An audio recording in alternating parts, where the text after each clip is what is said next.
नमस्कार दोस्तों, स्वागत है आपका टीएस हिंदी टॉप एड में। राम राम, सत श्री अकाल, अस्सलाम वालेकुम। Hello everyone. आज लेकर आए हैं हम साइकोलॉजी का प्रीवियस पेपर 2017 में कैसे पूछा गया था साइकोलॉजी में पेपर आपका। टीएस स्टेट में साइकोलॉजी 2017 का पेपर है। इसमें अंग्रेजी और हिंदी दोनों में आपके प्रश्न मिल जाते हैं। ये मैंने स्वयं अपने एग्ज़ाम का पेपर आपको अपलोडिंग में दिया है, इसे सब लोग यूज़ कर सकते हैं। जैसे पहला प्रश्न है इसमें निरीक्षणात्मक अधिगम। तो निरीक्षणात्मक अधिगम का दूसरा और नाम क्या दिया जा सकता है, ये देखिए। Observational learning is also known as. तो ऑब्जर्वेशनल लर्निंग को हम सामाजिक अधिगम भी कहते हैं। निरीक्षणात्मक अधिगम को सामाजिक अधिगम भी कहते हैं। जैसे समाज में वेटिंग करते हुए सीखता है आदमी, हर चीज़ के लिए रुकना पड़ता है, ना कि जब हमें चाहिए तभी सीखें। तो अवकाश के अनुसार, अवसर के अनुसार हर शब्द सीखने को मिलता रहता है। इसी तरह की लर्निंग को हम सामाजिक अधिगम कहते हैं। दूसरा प्रश्न है आपका, पियाजे के संज्ञानात्मक विकास में शैशवावस्था कहलाती है। ये पियाजे की थियरी है। Piaget's cognitive development period of infancy is called as. तो इसका उत्तर हो गया आपका गतिवाही अवस्था, यानी पियाजे के संज्ञानात्मक विकास में शैशवावस्था कहलाती है गतिवाही अवस्था। गतिवाही अवस्था इसलिए कहा जाता है कि शैशवावस्था में बालक का विकास तीव्र गति से होता है। शैशवावस्था में बालक का विकास जो है तीव्र गति से होता है। इसका उत्तर है गतिवाही अवस्था। आप देखते हैं तीसरा प्रश्न आपका। तीसरा प्रश्न है, नई क्षमताओं में कुशलता के लिए तत्परता के साथ साथ शारीरिक और व्यवहारिक परिवर्तनों के स्वाभाविक क्रम का विकास है। तो नई क्षमताओं में कुशलता के लिए, नई क्षमताओं में कुशलता के लिए तत्परता के साथ साथ शारीरिक और व्यवहारिक परिवर्तनों के स्वाभाविक क्रम का विकास। तो इसमें जैसे क्षमताएं बढ़ती हैं उस प्रकार शरीर भी बढ़ता है और शारीरिक परिपक्वता भी इंसान को मिलती है। इसलिए इस प्रश्न के अनुसार इसका उत्तर है शारीरिक परिपक्वता या परिपक्वता। तो क्षमता जिसकी बढ़ती हैं तो ये शरीर के विकास के अनुसार ही बढ़ती है। क्षमता यानी आदमी का मनोबल, धैर्य या कोई भी काम करने का तरीका सूझने लगता है, आदमी सुधरने लगता है, तभी इसी को परिपक्वता भी हम कहते हैं। या फिर जब मैच्योरिटी आ जाती है, इसे मैच्योरिटी को हम परिपक्वता कहते हैं। तो मैच्योरिटी शारीरिक बल के साथ साथ बढ़ती है, जैसे शरीर बढ़ता है वैसे मैच्योरिटी बढ़ती है। परिपक्वता इसका उत्तर हो गया। चौथा प्रश्न देखते हैं दोस्तों, अधिगम के रचनात्मक उपागम में शिक्षक की भूमिका है। तो अधिगम जो है, अधिगम का अर्थ है सीखना। अधिगम का अर्थ है सीखना। अधिगम का अर्थ है सीखना। तो अधिगम के रचनात्मक उपागम में शिक्षक की भूमिका कैसी होती है, देखिए। तो मार्गदर्शक भूमिका होती है शिक्षक की शिक्षा देने में। जो भी सिखाया जाए ये मार्गदर्शक के रूप में ही निर्देश करता है शिक्षक। उत्तर हो गया आपका दूसरा, मार्गदर्शक। शिक्षक हमेशा मार्गदर्शक के रूप में ही प्रयत्न करता है। हो गया आपका चौथा क्वेश्चन। आगे बढ़ते हैं, क्वेश्चन नंबर 5 के ऊपर आते हैं।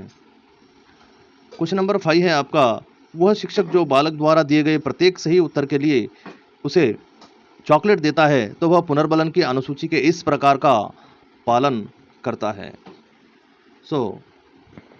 पुनर्बलन जो है, इसमें याद रखने के लिए नॉम चॉम्स्की को भी याद रखना है।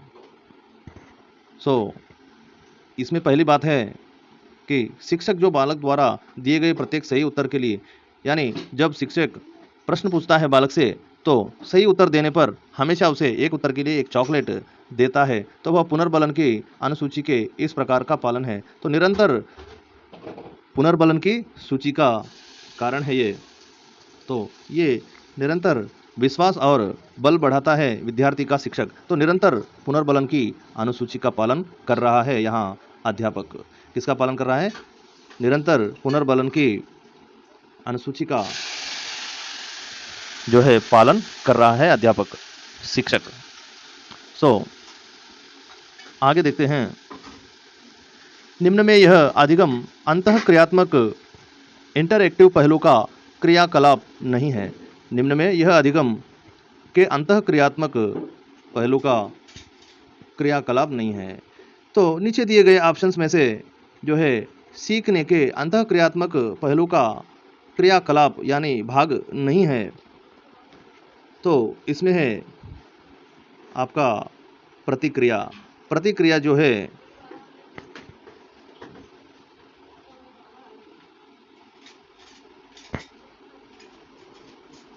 हाँ, इसका उत्तर ये नहीं है।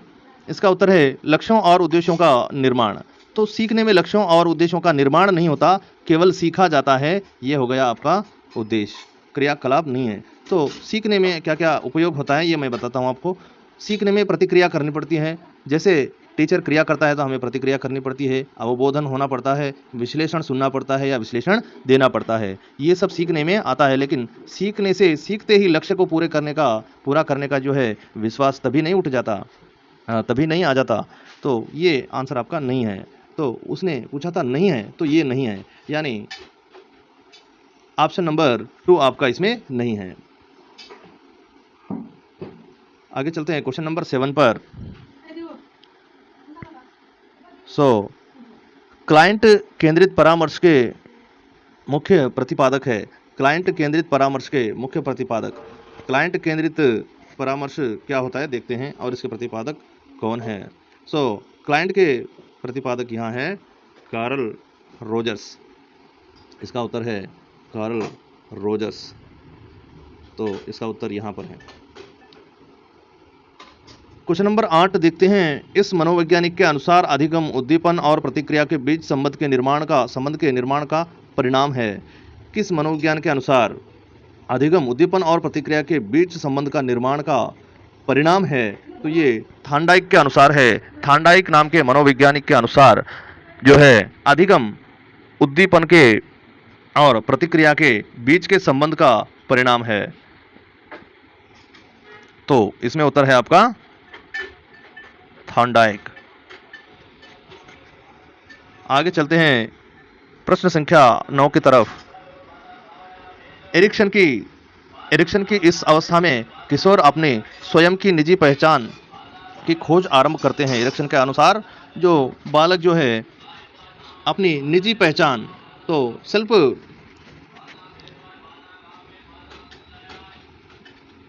उसके खुद की पहचान करता है। निजी पहचान यानी प्राइवेट पहचान, अपनी खुद की पहचान।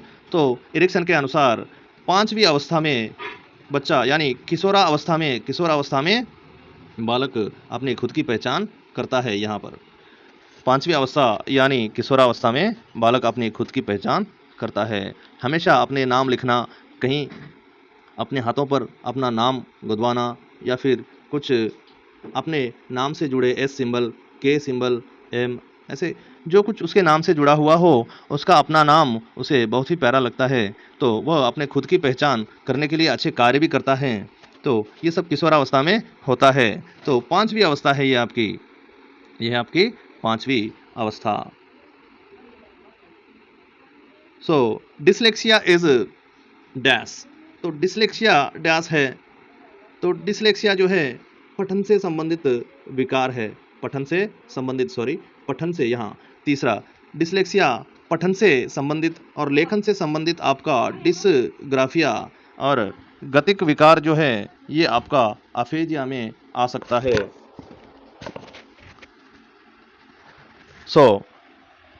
इस प्रकार डिसकैलकुलिया भी आता है। डिसकैलकुलिया ये आपका जो है गणितीय विकार में आता है। देखते हैं अगला प्रश्न। आत्मज्ञान व्यक्ति की क्षमताओं और विशेषताओं का वर्णनात्मक और मूल्यांकनात्मक मानसिक चित्र है। इसे डैश कहा जाता है। तो इसे क्या कहा जाता है? आत्मज्ञान को व्यक्ति की क्षमताओं और विशेषताओं का वर्णनात्मक और मूल्यांकनात्मक मानसिक चित्र कहा गया है। इसे और क्या कहा जाता है? तो इसे आत्म प्रत्यय भी कहा जाता है। इसे आत्मज्ञान को हम आत्म प्रत्यय भी कहते हैं हिंदी में। और साइकोलॉजी का विषय यह इस प्रकार होता है। इसमें धारण काल बहुत संक्षिप्त होता है। तो किसमें धारण काल बहुत संक्षिप्त होता है? तो इंद्रिय जनित स्मृति में धारण काल बहुत संक्षिप्त होता है। तो इंद्रिय जनित स्मृति में धारण काल धारण करना यानी अपने दिमाग में विचार रखना। तो इंद्रियों के द्वारा जो देखा जाता है ये बहुत ही कम समय में कितने भी दूर का हम एक सेकंड में देख लेते हैं। और सोचना भी, हम अपने घर है तो हैदराबाद के विषय को हमारे घर पर ही सोच लेते हैं। यह आपका संक्षिप्त होता है, बहुत छोटा होता है, बहुत जल्दी सोच लेते हैं। तो इंद्रिय जनित स्मृतियां इसमें आती हैं। इंद्रिय जनित स्मृतियां इसमें आती हैं। चलिए दोस्तों आगे देखते हैं क्वेश्चन नंबर 13। निम्न में से इस अवस्था से वैयक्तिक भिन्नता के आविर्भाव की पहचान की जा सकती है।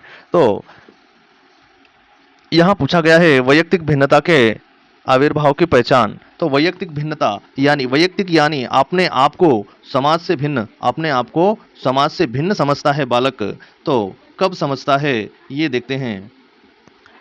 शैशवावस्था में समझता है। शैशवावस्था में बालक को समाज नहीं चाहिए, वो अपना खेल खिलौना खुद अकेला बैठकर खेलता है, खिलौने से बातचीत करता है, वह समाज में नहीं घूमता, वह अकेला कोने में जाकर बैठकर खेलता है। तो शैशवावस्था में ये सब होता है।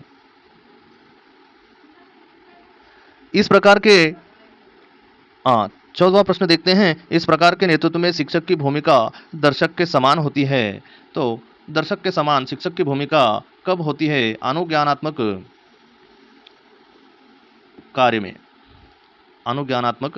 कार्य में टीचर शिक्षक की भूमिका दर्शक के रूप में होती है।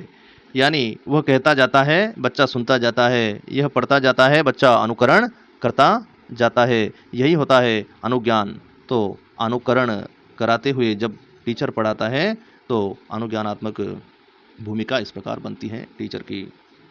देखते हैं 15वां प्रश्न। कोहलबर्ग के अनुसार परिणाम के संदर्भ में नैतिकता का फैसला होता है। यह नैतिक विकास के स्तर से संबंधित है। तो कोहलबर्ग के अनुसार जो है इस प्रश्न में आपको कोहलबर्ग के अनुसार परिणामों के संदर्भ में नैतिकता का फैसला होता है। यह नैतिक विकास के इस स्तर से संबंधित है। तो इस प्रश्न में पूर्व पारंपरिक आपका आंसर होता है। हो गया आपका पूर्व पारंपरिक ऑप्शन नंबर 3 हो गया आपका आंसर। जैसे कोहलबर्ग के अनुसार परिणामों के संदर्भ में नैतिकता का फैसला होता है। यह नैतिक विकास पूर्व पारंपरिक नैतिक विकास का हिस्सा है। क्वेश्चन नंबर 16 है आपका। शिक्षक के द्वारा सारांशात्मक आकलन इस समय लिया जाता है। शिक्षक के द्वारा सारांशात्मक आकलन इस समय लिया जाता है। तो शिक्षक के द्वारा सारांशात्मक आकलन शिक्षण अधिगम प्रक्रिया की समाप्ति पर लिया जाता है। आकलन यानी जैसे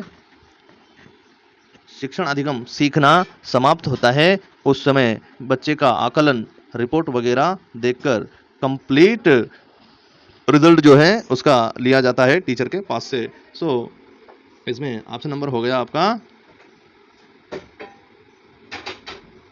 2। शिक्षण अधिगम प्रक्रिया की समाप्ति पर लिया जाता है। जब शिक्षा समाप्त हो जाए तभी सारांशात्मक आकलन टीचर से पूछा जाता है।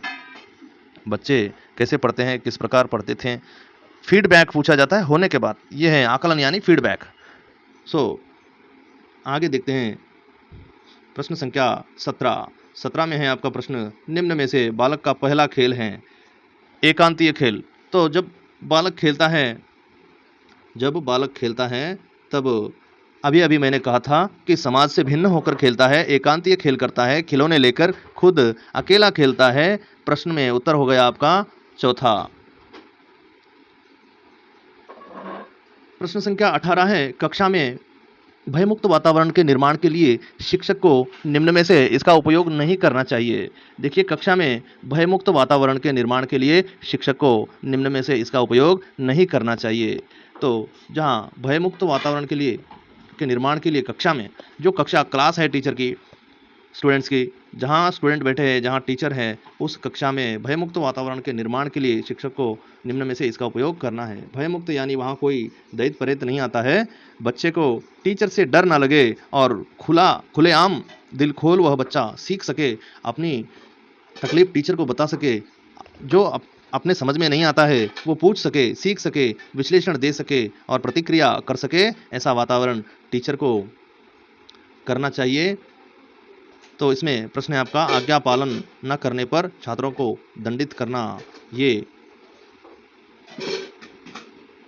हो गया आपका आंसर। आज्ञा पालन ना करने पर उसे दंडित भी करना पड़ता है और थोड़ा वर्क ज़्यादा देना पड़ता है, या फिर उसे अपने पास बुलाकर डांटा जाता है थोड़ा सा।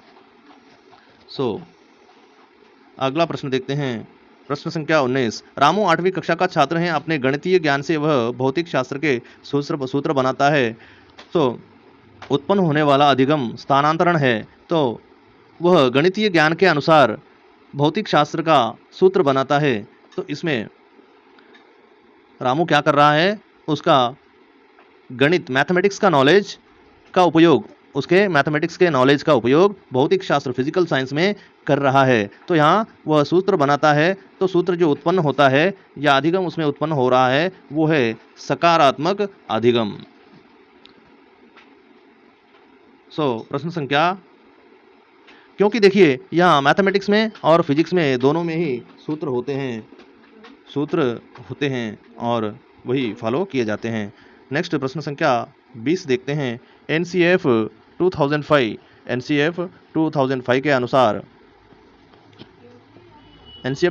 के अनुसार मौखिक और लिखित परीक्षा की शुरुआत इससे होनी चाहिए। तो मौखिक और लिखित परीक्षा की शुरुआत बच्चों को एनसीईआरटी या एनसीएफ के अनुसार तीसरी कक्षा से होनी चाहिए, क्योंकि फर्स्ट सेकंड क्लास तक उसे कुछ समझ नहीं आता है, इतना केंद्रित बोली बच्चा नहीं बोल पाता है। तो उत्तर है आपका कक्षा तीसरी कक्षा के उपरांत बच्चे को मौखिक और लिखित परीक्षा की शुरुआत हमें करवाना चाहिए। और देखिए इस तरह टीचर हफ्ते में कितने घंटे पढ़ाता है, तो टीचर हफ्ते में 45 घंटे पढ़ा पाता है, ये 7 दिनों में। तो ये भी हमें याद रखना है, इस तरह के क्वेश्चंस बन जाते हैं परीक्षा में।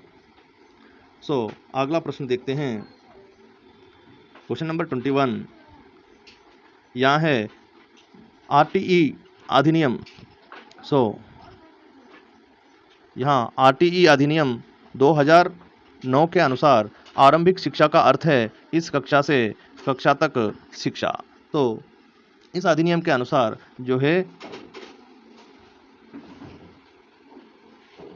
आंसर आपका पहली से 8वीं तक शिक्षा आरंभिक शिक्षा होती है। आरंभिक शिक्षा 2009 के कानून के अनुसार मानी जाती है पहली से 8वीं कक्षा तक। पहली से 8वीं कक्षा तक की शिक्षा को यहाँ आरंभिक शिक्षा मानी जाती है। इस प्रकार क्वेश्चन नंबर 22 देखते हैं। इस प्रकार के अधिगम में उद्दीपन के बजाय प्रतिक्रिया पर बल दिया जाता है। तो यहाँ अधिगम में उद्दीपन के बजाय प्रतिक्रिया, देखिए उद्दीपन जो है, जो जीवी के सामने, प्राणी के सामने रखा जाता है वह उद्दीपन है। बच्चा है तो उसके सामने चॉकलेट रखा जाए तो यह उद्दीपन है, चॉकलेट जो है उद्दीपन है। तो प्रतिक्रिया जो है बच्चे का या प्राणी का रिएक्शन जो है ये प्रतिक्रिया है। यहाँ इस प्रश्न में पूछा गया है, इस प्रकार के अधिगम में उद्दीपन के बजाय प्रतिक्रिया पर बल दिया जाता है। तो हमें यहाँ सोचना पड़ रहा है, तो यह बनता है क्रियात्मक अनुबंधन। ये बनता है क्रियात्मक अनुबंधन। प्रश्न संख्या 22 है आपका, प्रयोगात्मक व्यवस्थित उत्तेजना के प्रति प्रतिक्रिया को यह भी कहा जाता है। तो आश्रित चर राशि कहा जाता है। आश्रित चर राशि कहा जाता है प्रयोगात्मक व्यवस्थित उत्तेजना के प्रति प्रतिक्रिया को। तो इसे हम आश्रित चर राशि कहते हैं। देखते हैं प्रश्न अगला। 24वां प्रश्न है आपका। 24वां प्रश्न है आपका।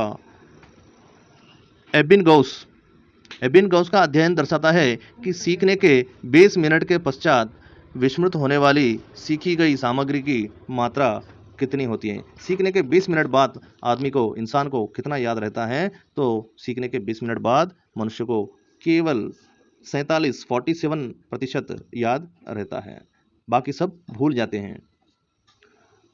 उसे फिर पुनः प्रैक्टिस करने से ही याद आता है।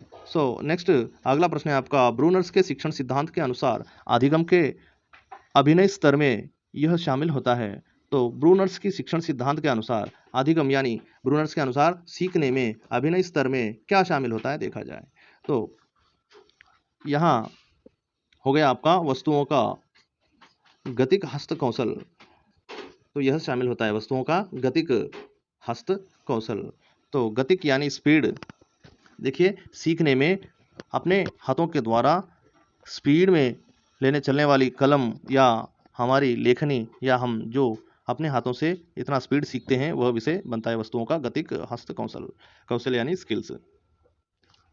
याद रखना चाहिए जब भी आपको साइकोलॉजी की भाषा समझनी है तो हम कौशल को जो है स्किल्स कहते हैं, अधिगम को हम शिक्षण कहते हैं, सीखना कहते हैं।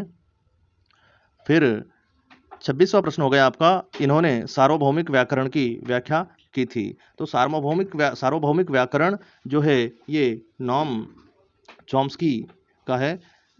सार्वभौमिक व्याकरण चॉम्स्की का है और चॉम्स्की के अनुसार मनुष्य का टैलेंट जो है जन्मजात होता है, यानी सीखने की क्षमता जन्मजात आती है।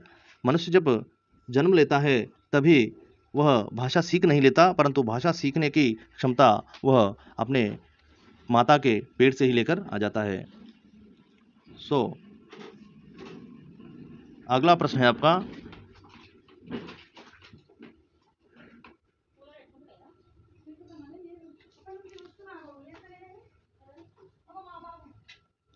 अगला प्रश्न देखते हैं।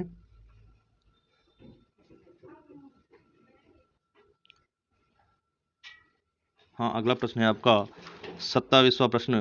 तो इसमें MA/CA × 100 सूत्र के द्वारा इसकी गणना की जाती है। तो बुद्धि लब्धि का भागफल, यहाँ बुद्धि का भाग जो है निकाला जाता है।